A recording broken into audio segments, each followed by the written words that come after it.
So let's get to the point. If you guys have known me, I've been on YouTube essentially since late 2016 or early 2017. Right around the time when I was in college is when I started doing YouTube.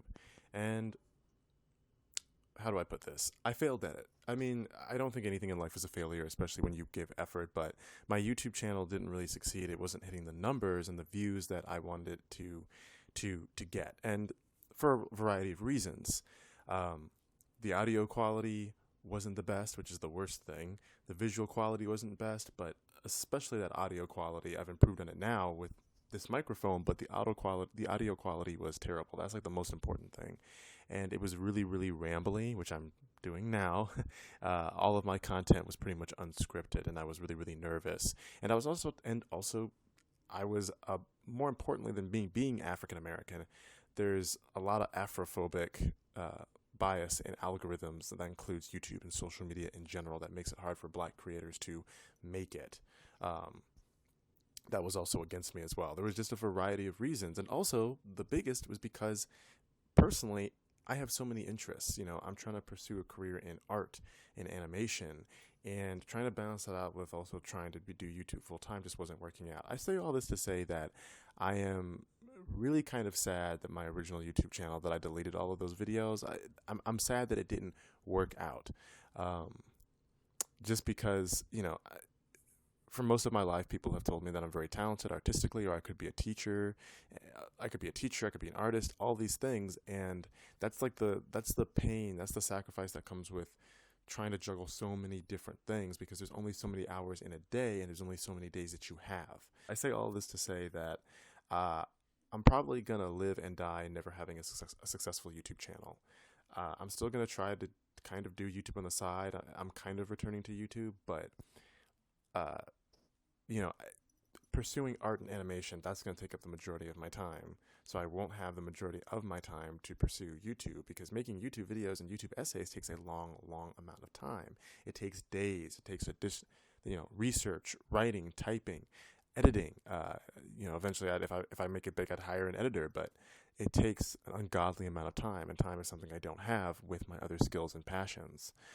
Um, and I'm at a point where I'm not necessarily jealous, but uh, it goes heavy on my heart. I'm happy. I'm so happy for the fact that now there's BreadTube. There's a lot of these black YouTubers who've come up.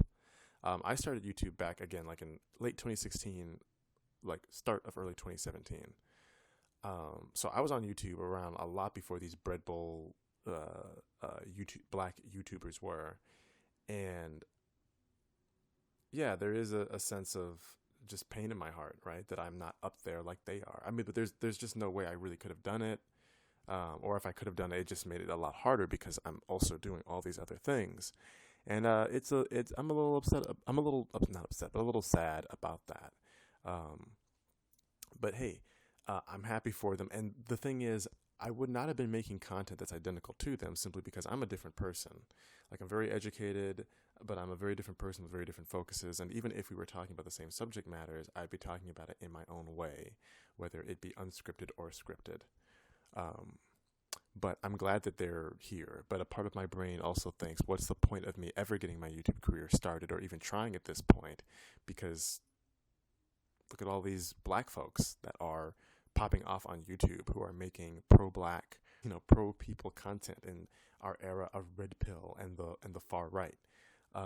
That was really the center of my YouTube channel, was talking about African American history, trying to be a stance against the rise of the right, which at this point was obvious to me back then, is becoming more obvious to y'all, is anti-black, anti-female.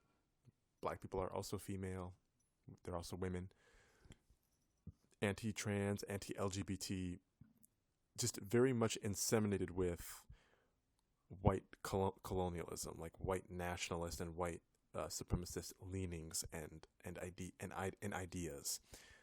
The right is very much filled with colonizer views. There's probably a better way I could have wrote this, but this is really off the top of my head, and I'm tired, and I've got to get back to my artwork before I leave to my actual job. But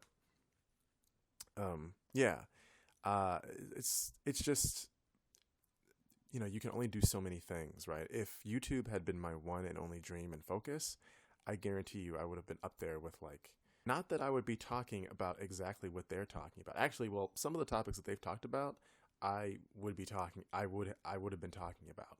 And to be fair, I did talk about, because I made a bunch of, like, my old YouTube channel had a bunch of YouTube videos. Again, not the best quality, one of the reasons why nobody was watching, but a lot of the topics that they've talked about in the last 3 years or so, I already talked about.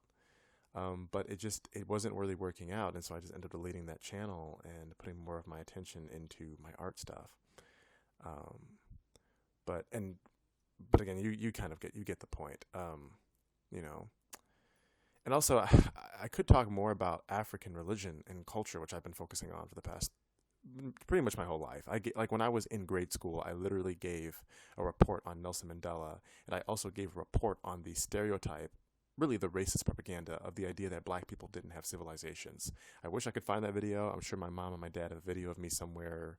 I know they do, but I don't know where it is, but I know they had a recording of me making that making that presentation when I was in grade school. But I was talking about how Africans have swords, and there's a stereotype in the racist propaganda that we only had spears and clubs.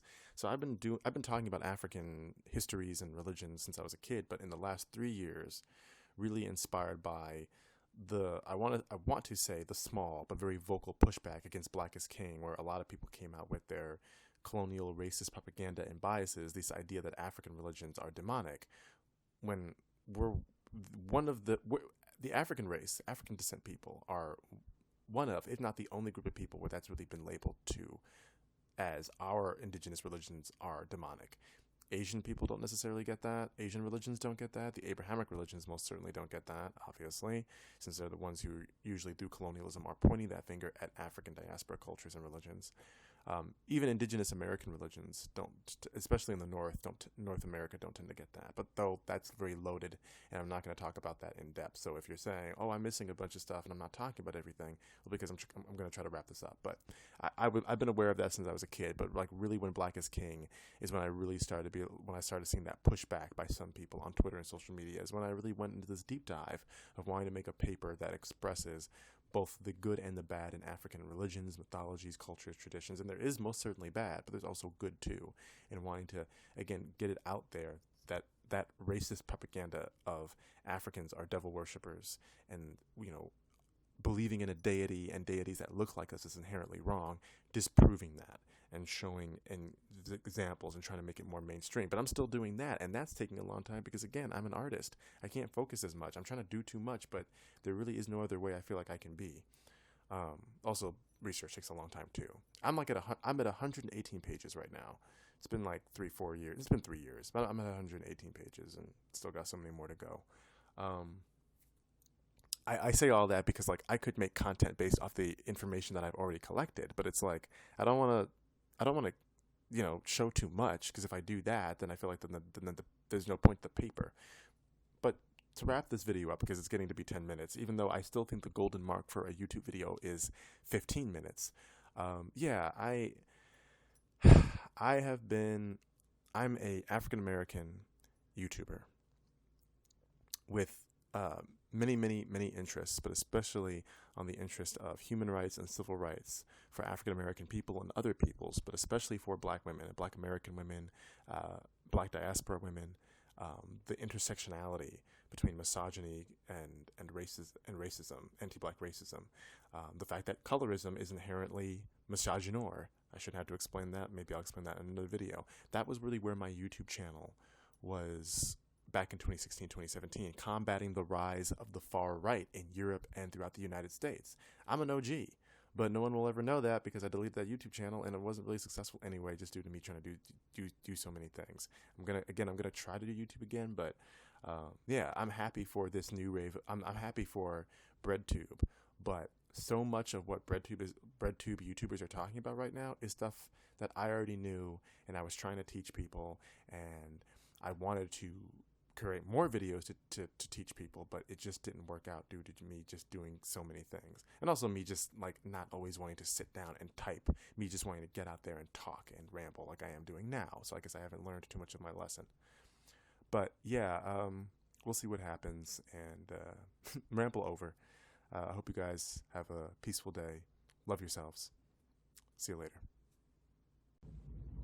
So if I didn't say this already, one of the reasons like back in like 2016, 2017, when I was really first starting my YouTube channel, the reason why I didn't really like name drop even the few YouTubers back then that I was really interested in, or the YouTube channels that I was interested in, the reason why I didn't drop that was because I was always afraid that people would too closely associate me with these other YouTubers, these other YouTube personalities, these other YouTube channels. I wanted to make a unique name for myself, hit a bunch of subscribers before I started doing that, so people would understand that a lot of the education, a lot of the conclusions that I've come to in life and what I want to teach other people comes from my own independent research, my own teachers and education in the real world outside of the internet, and my own personality, my own inherent reflection and views of the world, and the fact that I try to be very self-reflective about myself and my relationship with other people and the world and all these other things. One of the classes when I was in school, throughout my entire childhood, even right down to college, was history. I was great at history courses. I've always gotten along with my history teachers. I excelled in history classes. That was that, and well, I'm going to leave the other thing for another video, maybe. But history.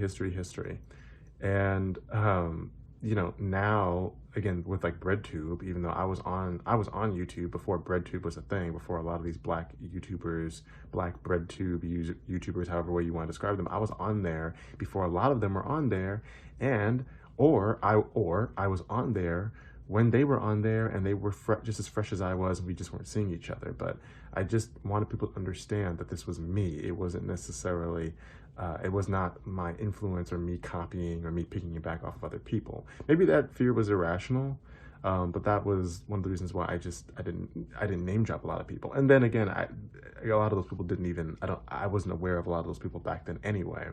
I might change that later on. I still kind of want to make sure I make a name for myself for name dropping other YouTubers, because you're just a copycat. I don't want that. A lot of the, I don't want to say great minds, but good minds think alike and tend to come to very similar conclusions, especially when we're researching and expressing the similar ethnic culture. African Americans are an ethnic group. We are an ethnic group with our history of rebellion, but also human rights. That includes women's rights, black people, black women are women, etc., etc., etc., black men, etc. And that relationship between, white people, European colonialism, even right as far as the Arab slave trade. These things go on and on and on and on and on into our modern time. But yeah, that's all I really wanted to say. Peace. Maybe YouTube will work out this time. Maybe it won't, but I really need to give it a try again. Anyway, hey guys, this is my YouTube channel. My name is Matthew Jonathan Powell, and welcome. Thanks a bunch for sticking around for as long as you have. Please don't go yet. If you want to hit the like button, please do so. Share, subscribe.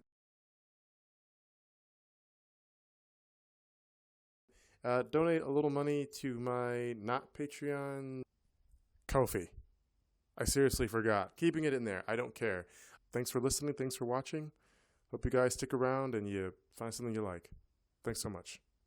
Hopefully you guys have a great time and a great day. I'll see you next time.